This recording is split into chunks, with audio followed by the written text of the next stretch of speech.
What do you think about 360 and where do you see it going? Fad or the future? Fad or future? Photos, I mean, they've been heavily used post or during pandemic for property tours. It makes you even more visible. Say, for example, I've given you a postcode to a restaurant I'm meeting you at, and you're a nervous driver, for example. The fact that I could send you a Google Street View or a 360 view, photographic view that the business has done themselves from outside on the pavement or even inside the restaurant, the fact that I can see where that restaurant is not only enables me to get there safely and quickly because I know exactly where I'm going, or I'm visually know where I'm going.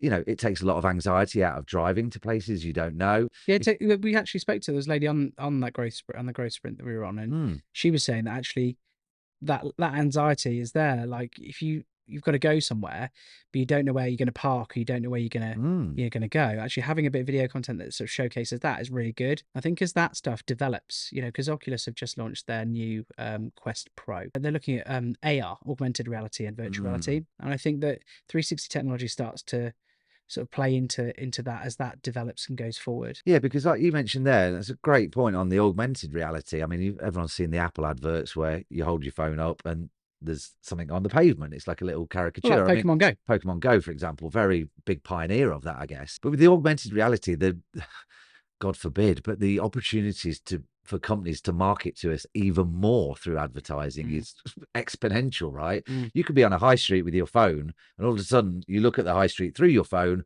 and the whole high street's animated with pop-out logos, 10% off sandwiches at Pret a Manger today, 20% off your, you know, Turkish barber shave. Yeah, I mean, all of that sort of stuff. And the future is now almost, you know, because we're living in it, right? Yeah, because I think, you know, if you look at the acceleration of technology. Very disappointed that there's no hoverboards around. Well, there are, but they're not real, are they? They've got wheels. They're not real.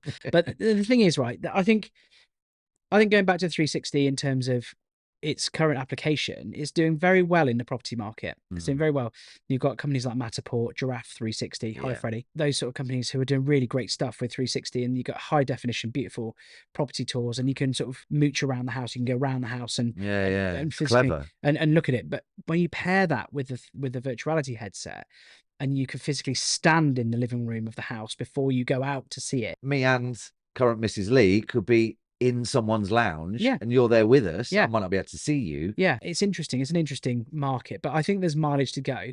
But I mean, do you think that there is, do you think there's more business applications than we've found so far? Oh, for sure. I mean, I think, you know, obviously we're heavily involved in property and that springs to mind, but say hotels and leisure, for example, like, you know, most people who go and stay at a hotel, if they go on a romantic weekend away with their partner, they'll probably pick somewhere that's either their super duper favorite and they've been there before, so fine, or they've picked a new place, a new city and a new hotel, and just to actually have a look around there, or have a look at the spa facilities, or maybe see what's around, whether there's some bars on the quayside or wherever you're going, and actually have that little virtual tour. And again, it just goes back to gathering more information so you feel safer, or, you know, I don't know, you made the right buying decision because you can actually have a look at the hotel and the rooms before you pay, you know, or purchase one. I mean, I love photography, pure photography, because I think it captures moments in time, you know, and I think it's nice that, certainly from my wedding, for example, there's a lot of people who were at my wedding who no longer, you know, are no longer with us, and I think that's nice for us to be able to look back on. And if you had a 360, you could stand in your venue and see around. I said this to someone, and this is not related to 360 photography, but everyone's got a phone in their pocket and it's got a video camera on.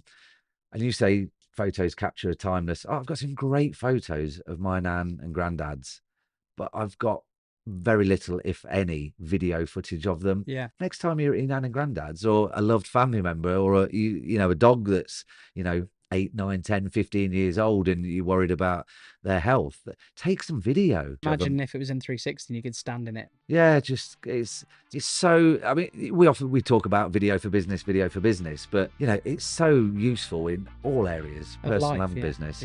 Ace. Thanks, mate. All right.